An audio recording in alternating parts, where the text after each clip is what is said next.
Bien, bienvenido nuevamente la gente de base de datos. Continuamos profundizando en temas vinculados a SQL e implementación de física ya de base de datos, pero bueno, ahora vamos a trabajar el tema de lenguaje de definición de datos, ¿sí?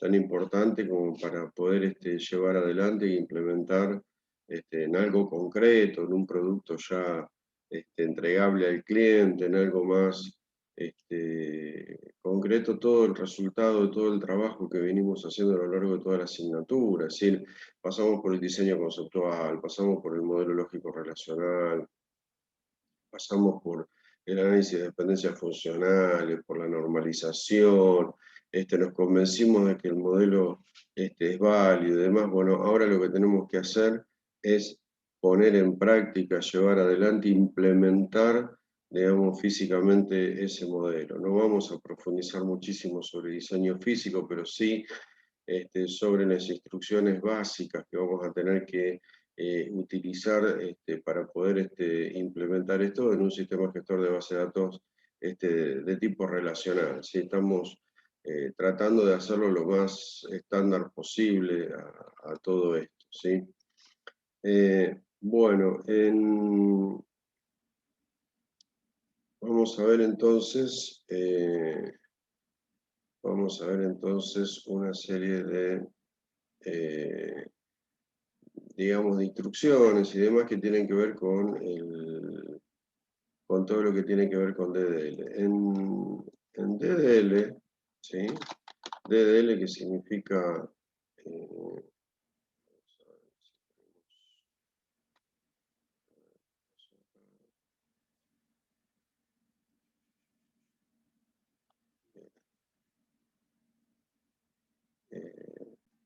bien, les decía entonces, DDL,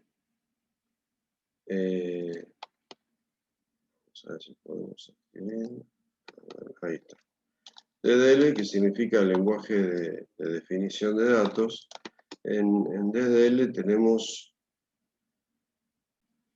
bien, parece que esto se resiste a escribir.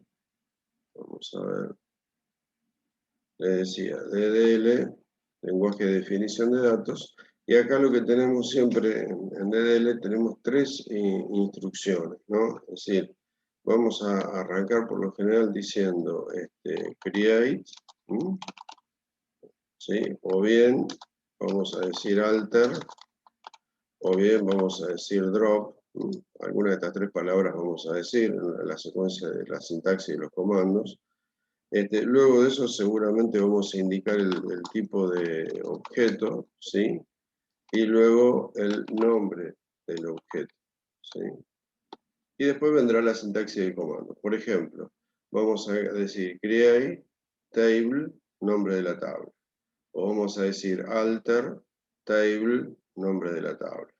Drop table, nombre de la tabla. Entonces, de esa manera es un comando para crear, otro comando para modificar y otro comando para destruir objetos de la base de datos. Esto es muy importante porque las instrucciones de DDL son bastante terroríficas, digamos, porque tienen efectos tremendos sobre la base de datos, porque acá estamos creando estructuras, modificando estructuras y destruyendo estructuras enteras con todos los datos que tenga dentro y demás. Así que acá hay que tener muchísimo cuidado porque estamos dándole forma a la base de datos, ¿sí? Se supone que esto lo vamos a hacer cuando creamos la base de datos. Ahora bien, puede suceder que en algún momento tengamos la base de datos creada con millones de tuplas en algunas tablas y de repente el usuario viene y nos dice, mire, ¿sabe qué? Nos olvidamos de poner tal o cual dato, necesitamos agregar una columna nueva en una tabla, qué sé yo. Bueno, ahí vamos a tener que hacer un alter table para agregar una nueva columna o algunas nuevas columnas, ¿sí? Pero si nosotros en esa situación hacemos un drop table, si eso no tiene dependencias con otros objetos, ahí nomás lo va a destruir, va a borrar la tabla y habríamos perdido toda la estructura y todos los datos que tiene. Así que los comandos de DDL están reservados para el DBA, para el Database Administrator, ¿sí? Son comandos que necesitan tener alto privilegio, digamos, alto privilegio para poder ejecutarse.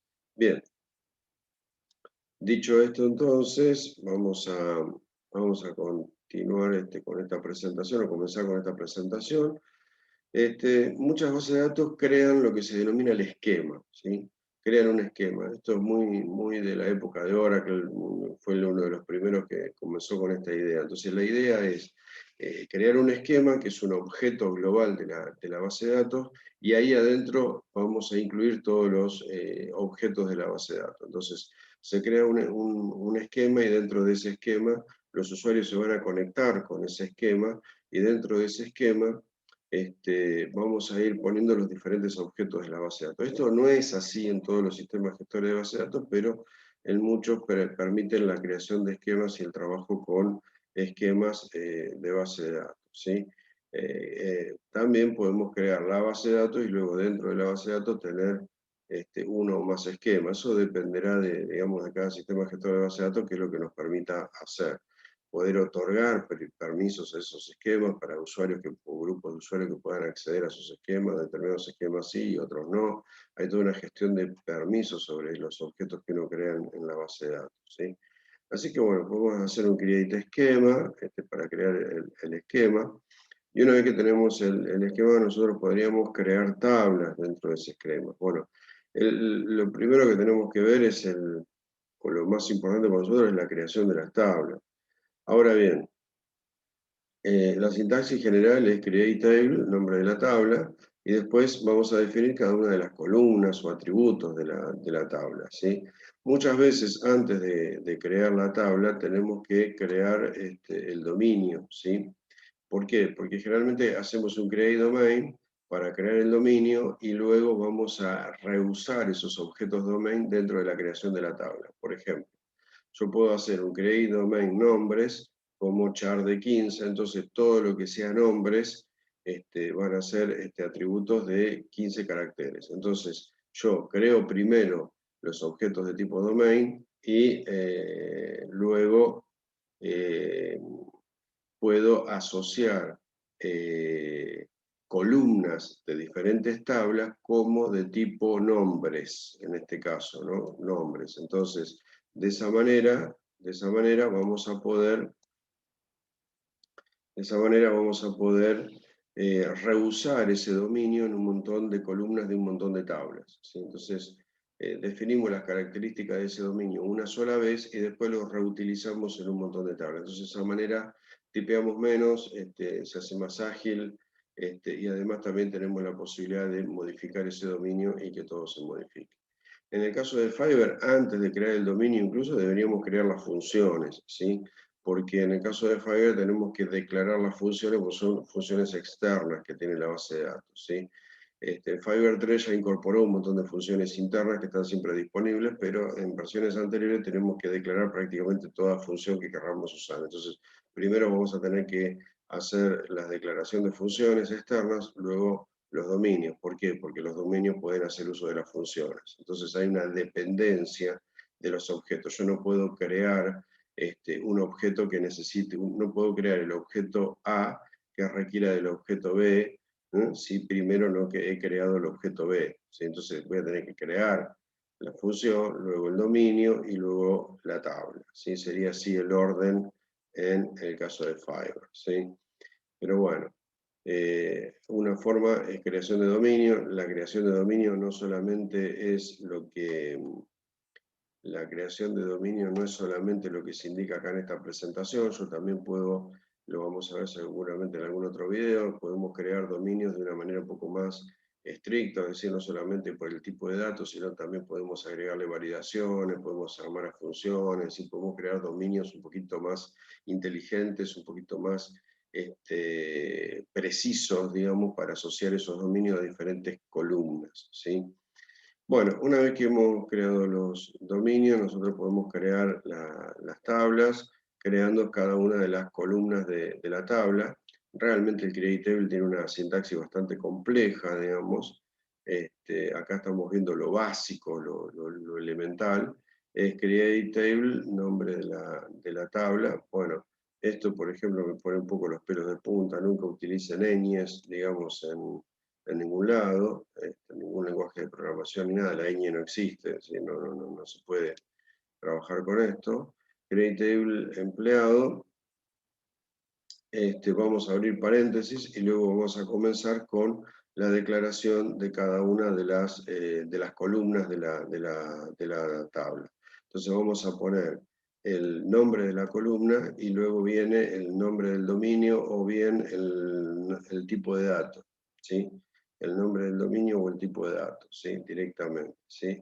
Después de eso vamos a indicar, bueno, los tipos de datos, bueno, vamos a tener que usar los tipos de datos apropiados según el dato que querramos almacenar en la tabla. El char de longitud variable o char de longitud fija. Los char de longitud fija realmente lo usamos cuando son, parte de la clave primaria o forman parte de la clave primaria porque los chars son mucho más rápidos que los varchar.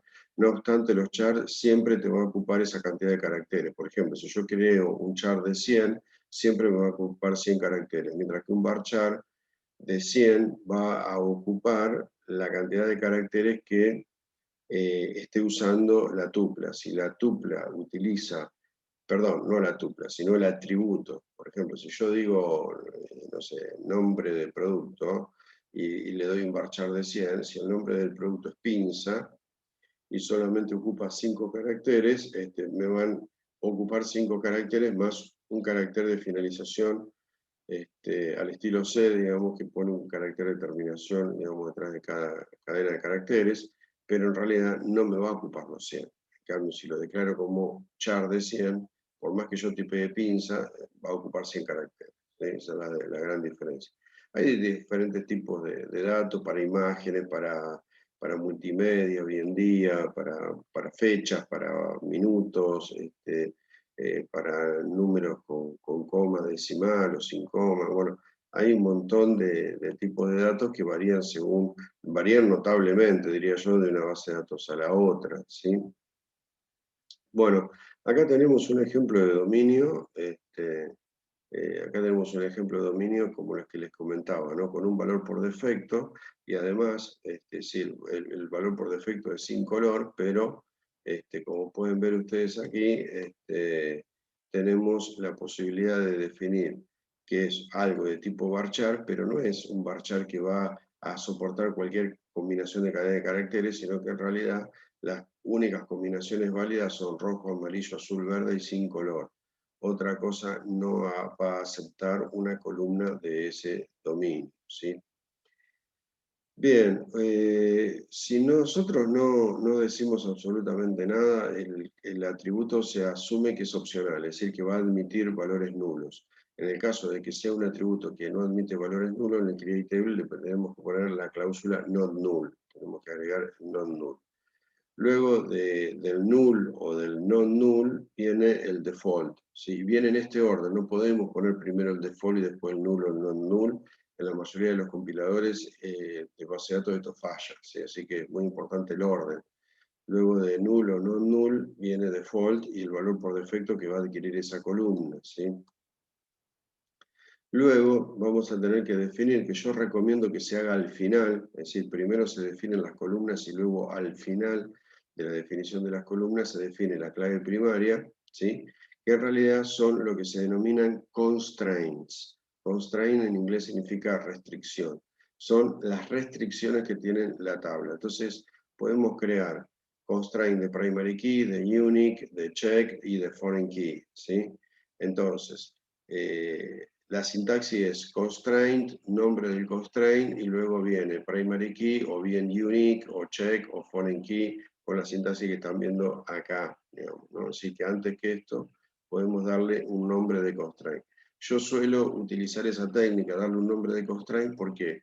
Porque si no, la base de datos automáticamente le pone el nombre de constraint que desea, que quiere en forma automática, y eso después cuando hay un mensaje de error nos complica un poco, porque por ejemplo a mí me gusta saber que si yo mandé a hacer un insert y me dio error, si lo mando desde un lenguaje de programación como Java, por ejemplo, y mando a hacer un insert y me dio error, yo quiero ver, analizar el mensaje de error que me devuelve la base de datos, y si yo le pongo un nombre de constraint, me voy a asegurar entonces de que ese nombre aparezca como parte del error y eso me va a dar una pista de cuál fue el constraint que falló y por lo cual no se pudo insertar la tuple y por ende saber mucho más rápidamente y fácilmente qué es lo que está sucediendo con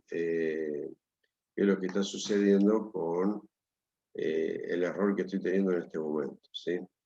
Así que bueno, primary key, entonces vamos a definir entre paréntesis las claves primarias. Vamos a ver, bueno, acá está lo que les comentaba. Los constraint, nombre de constraint, primary key, o unique para indicar el o las claves candidatas, check para indicar algún tipo de validación a nivel de tupla, es decir, por ejemplo, que el NS super tiene que ser diferente el número de seguro social, el supervisor tiene que ser diferente al número de seguro social del empleado, y después vienen las restricciones de foreign key. Cuando indicamos la foreign key, luego de foreign key va al atributo, conjunto de atributos que son clave extranjera.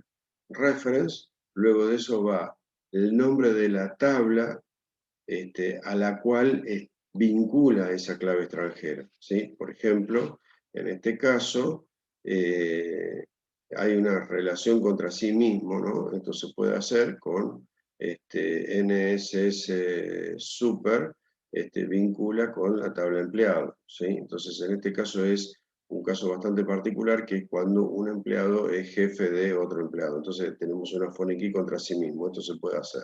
Como pueden ver ustedes, puedo poner referencia empleado. Pero si fuera una factura contra un cliente, yo acá tendría creditable factura, y acá tendría una foreign key de cliente, reference, tabla cliente, ¿sí?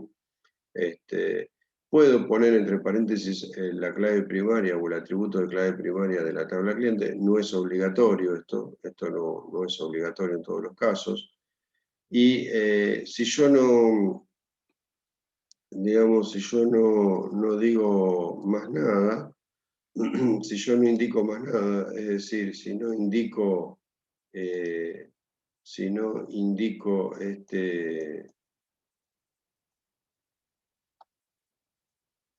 si no indico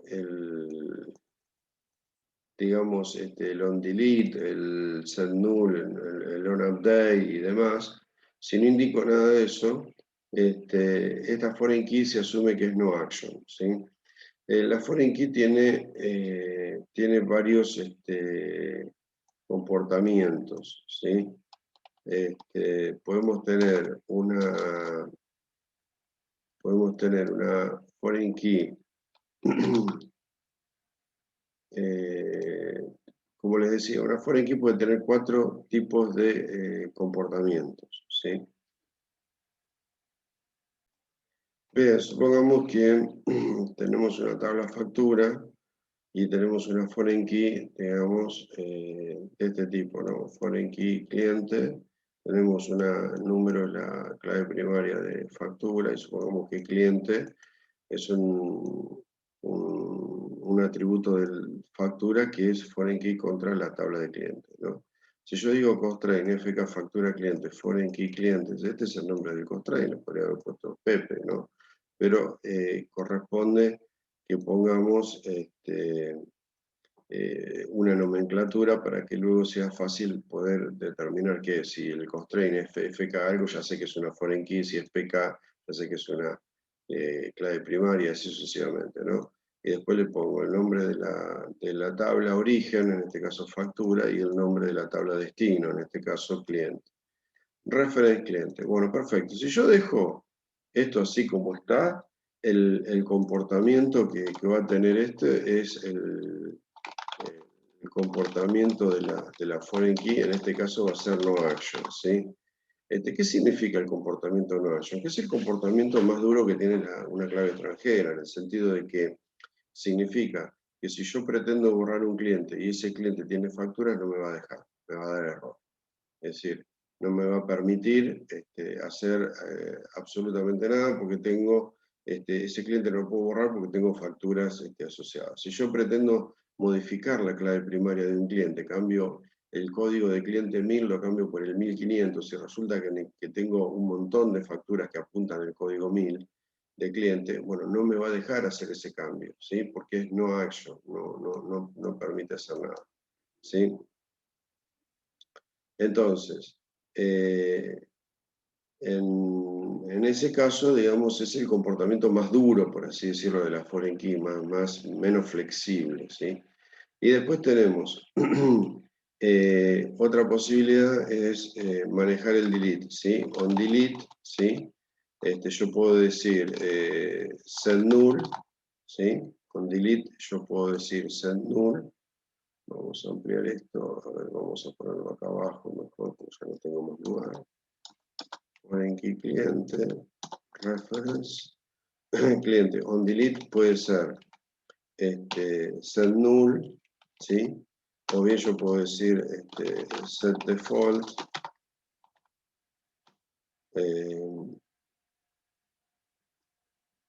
on delete, set null, set default o cascade, ¿sí?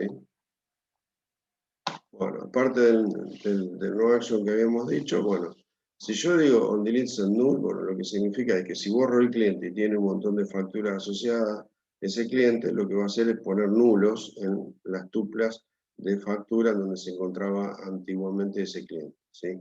Bueno, eso podrá ser válido siempre y cuando sea una clave, una foreign key que admita nulos. En este caso, como tiene not null, no nos serviría, así que no podemos utilizar esta opción. La otra opción es default, es decir, que si yo acá tengo default 1, por ejemplo, definido en cliente, si yo le digo on delete set default, lo que significa es que si borro el cliente 1000, que tiene un montón de facturas, lo que va a hacer es ponerle cliente 1, que es el valor por defecto que tengo acá, ¿sí?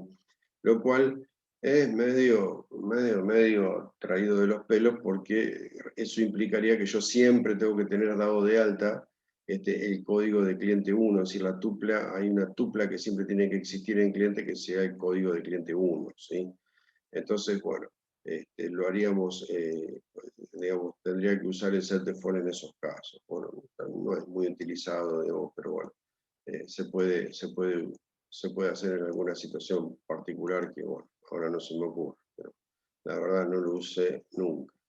Después, el cascade sería que si yo tengo el código 1000 del cliente y lo cambio la clave primaria del cliente por 1500, lo que va a hacer esto es propagar el cambio, en el caso del update. Y en el caso del delete, si tengo el código del cliente 1000 y lo borro, me va a borrar todas las facturas que tenga el cliente 1000, ¿sí? Con lo cual, este cascade es bastante peligroso, ¿sí?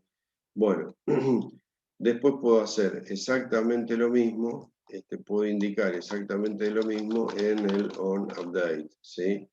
En el onUpdate, en onUpdate también puedo indicar exactamente lo mismo, perdón, se me fue la presentación.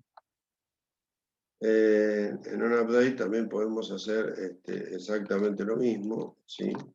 Podemos hacer lo mismo, entonces, bueno, cuando hay cambios en la clave primaria, digamos, del cliente, bueno, le va a poner valores nulos, le va a poner valor por defecto, o va a ser el update en cascada, ¿sí? Esas son las posibilidades que tenemos, o las 4 posibilidades que tenemos en una clave extranjera, desde el no action, desde el set null, action también lo podemos incorporar acá, ¿sí?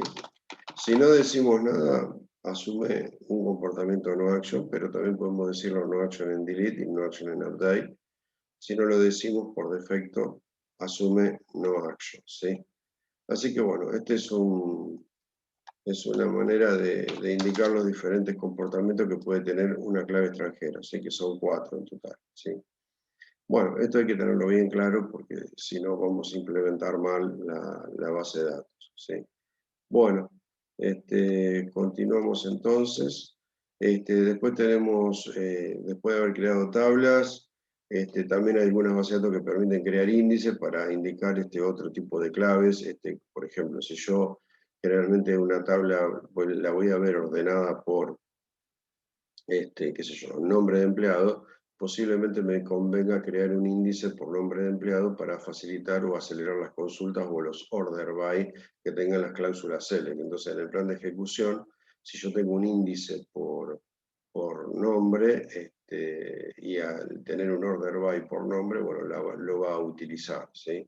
La base de datos va a hacer uso de ese índice y nos va a permitir, bueno, nos va a permitir acelerar la consulta. Ahora bien, si yo pongo muchísimos índices, el problema que tienen los índices es que tenemos que tener un balance entre las actualizaciones y las consultas. Los índices aceleran las consultas, pero entorpecen, enlentecen las actualizaciones. Entonces, bueno, no es cuestión de poner un índice por cada columna en cada tabla, porque lo que vamos a hacer es una base de datos tremendamente lenta en cuanto a las actualizaciones, con lo cual tenemos que ser moderados con eso y ponerlo solamente cuando realmente haga falta, digamos, y es en promedio, digamos, nos mejore el rendimiento general de la base de datos.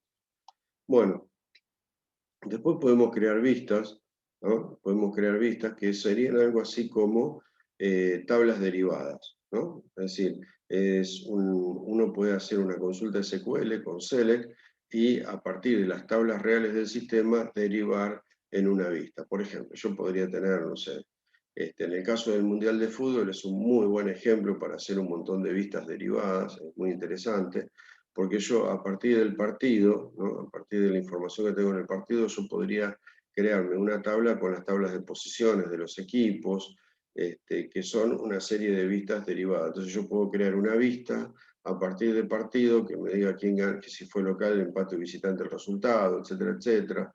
Y así sucesivamente podría ir derivando. Yo puedo hacer vistas derivadas de vistas, y en definitiva son consultas que tengo armadas en la base de datos bajo un nombre determinado. Entonces, por ejemplo, si yo digo create view empleado dependiente, entonces luego asocio una consulta SQL con empleado dependiente, haciendo un create view empleado dependiente as select. Entonces luego, desde la aplicación o desde de cualquier conexión que tenga contra la base de datos, yo puedo decir select asterisco from empleado dependiente. Entonces, cuando diga select asterisco from empleado dependiente, lo que se va a hacer es la consulta asociada con esa vista. Pero esa consulta ya va a estar pregrabada, prearmada y va a tener el plan de ejecución armado, la base de datos para poder utilizarlo, con lo cual va a funcionar muchísimo más rápido y nos va a permitir bajar la complejidad de los queries o de las consultas que yo haga desde la aplicación. Entonces esto también es importante, implementar una serie de vistas que nos faciliten la implementación de la aplicación que va a interactuar contra esta base de datos. Así que bueno, con el Create View, como pueden ver acá en pantalla, podemos crear vistas, ¿sí? Bueno, las vistas pueden tener cualquier tipo de consulta SQL, se le pueden dar nombres a las columnas de las vistas, como pueden ver acá, entre paréntesis se le ponen los nombres. Podemos usar funciones agregadas, hacer agrupamientos, subqueries, bueno, lo que ustedes quieren, no hay ningún tipo de limitación en cuanto al tipo de consulta que podemos hacer. En algunos bases de datos permiten la modificación de las vistas, es decir, si una vista está basada en una tabla simple, digamos, y el query o la consulta asociada es muy simple, como una simple proyección o una simple selección, bueno, muy posiblemente esa vista pueda ser actualizable. Es decir, que si yo hago un update sobre la vista, en realidad se propaga el cambio a la tabla, ¿sí? Pero bueno, eso no en todas las bases de datos es permitido, Oracle lo permite, en el caso de Fiverr no lo tenemos. Así que bueno, esto hay que tomarlo un poco con pinzas, pero sepan ustedes que obviamente todas las vistas simples de proyecciones, de selecciones, o un join muy simple, pueden ser actualizables, pero después el resto no son actualizables. Por ejemplo, si yo tengo un count, o un zoom, un max, un agrupamiento, evidentemente ya la tabla, la vista no puede ser actualizable porque no puedo modificar un total de ventas, ¿sí? Si no, no sé yo qué venta estoy modificando. Así que bueno, no siempre todas las vistas son modificables. Se necesita poder obtener una trayectoria hacia el dato de origen para poder hacerlo, ¿sí? Como dice acá, una vista sería actualizable si implica una única actualización posible de las tablas de definición. Si existieran varias posibles actualizaciones, pero existiera un procedimiento específico de actualización de las tablas bases, tal que el usuario pudiera elegir el procedimiento especificándolo en la definición de la vista, o bien el sistema gestor de base de datos pudiera elegir un procedimiento según la actualización más probable, ¿sí? Bueno, así que bueno, no es muy común, digamos, tener vistas que sean actualizables, ¿sí? Bueno, para poder modificar tablas, como dije antes, los comandos de DL son create, alter o drop algo. Entonces vamos a tener que hacer alter, tipo de objeto, en este caso table, nombre del objeto, la tabla. Entonces, con alter table nosotros vamos a poder cambiar varias cosas de la tabla, por ejemplo, agregarle columnas, borrar columnas. Generalmente vamos a poner alter table, el nombre de la tabla add, y luego vamos a agregar una nueva columna, ¿sí? O drop, en el caso de que querramos borrar una columna existente, poner valores por defectos y demás. Acá tenemos el caso de un drop para eliminar un atributo existente. También podemos modificar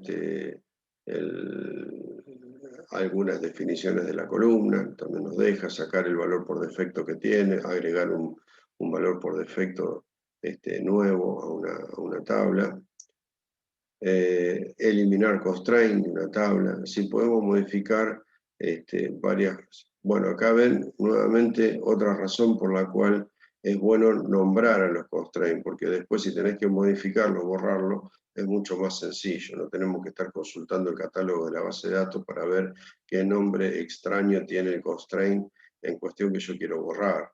Directamente vendría acá y le vería drop constraint, pk, tal cosa, y le estaría eliminando la restricción de clave primaria a la tabla y después podría volver a crear una nueva clave primaria, ¿no es cierto? En fin, todo este tipo de manipulaciones lo tenemos que hacer con muchísimo cuidado, como dijimos al principio, pues son operaciones del DBA, el DBA. Bueno, el alter domain también para modificar dominios, ¿sí? También tenemos una sintaxis bastante parecida. Para eliminar elementos de un esquema vamos a usar drop. Drop, tipo de objeto, nombre de objetos, por ejemplo, drop view, nombre de la vista. Pero acá hay que hacer una salvedad, no me va a dejar eliminar cualquier cosa. Para poder eliminar algo no tiene que tener dependencia de otro objeto. Por ejemplo, si yo pretendo borrar una vista y una vista es usada en un procedimiento, no me va a dejar. Voy a tener que borrar el procedimiento y luego voy a tener que borrar la vista. Es decir, no tiene que tener dependencias el objeto para poder ser eliminado. Para poder eliminar un dominio no tendría que estar siendo usado en ninguna tabla, en la creación de ninguna tabla, ¿sí? Así que bueno, eso es digamos, la regla general que tenemos para la mayoría de las bases de datos. Drop table para eliminar una tabla. Entonces, también para poder eliminar una tabla, evidentemente esta tabla no tiene que tener ninguna dependencia de existencia de otra, ¿sí? No debiera ser una tabla dependiente de otra, ¿sí? Digamos, lo que quiero decir es que tenemos un orden de creación de los objetos y un orden de destrucción de los objetos, que es el orden inverso al que fue creado, ¿sí? El orden inverso al que fue creado. Todas, digamos, las instrucciones de DDL impactan directamente sobre el catálogo de la base de datos, ¿sí? Porque yo estoy creando nuevas estructuras, borrando estructuras existentes, agregando columnas, borrando columnas, etcétera, etcétera. Bueno, la mayoría, digamos, los sistemas gestores de base de datos van actualizando el catálogo a medida que nosotros aplicamos operaciones de DDL. Así que nosotros siempre vamos a tener una manera de consultar el catálogo de la base de datos para poder averiguar con una simple consulta select, por ejemplo, cuáles son las columnas de una tabla, cuáles son los procedimientos que tiene una base de datos, o las vistas que tiene, cuáles son los nombres de las tablas que hay en una base de datos. Es decir, podemos sacar un montón de información relevante acerca, digamos, de la metadata, digamos, asociada con la base de datos a partir de la consulta de la información de catálogo, ¿sí? Muchas bases de datos crean un esquema especial que se llama Information Schema, que ahí adentro contiene, digamos, todas las tablas del sistema, que son las tablas que te permiten consultar el catálogo de la base de datos, que te va a permitir acceder a información como la que acabo de decir. Yo podría consultar el Information Schema para saber cuáles son todas las tablas del sistema, qué nombres de columna hay en cada tabla, etcétera, etcétera. Así que bueno, es muy importante tener en cuenta que siempre podemos recurrir al catálogo del sistema para poder, por ejemplo, hacer aplicaciones que trabajen a más bajo nivel dentro de la base de datos, o averiguar información en tiempo de ejecución que puede ser útil, digamos, o relevante para alguna tarea que querramos hacer desde la aplicación. Pero yo podría tranquilamente, con el nombre teniendo el nombre de una tabla, averiguar a través del catálogo cuál es el conjunto de atributos que tiene esa tabla, por ejemplo. Y como eso, un montón de cosas más, ¿no? Consultando el catálogo de la base de datos. Bueno, así que bueno, esto es una idea, digamos, de las instrucciones básicas de DDL que tenemos para crear objetos, modificar objetos y borrar objetos dentro de la base de datos. Bueno, nos vemos en el próximo video. Muchísimas gracias.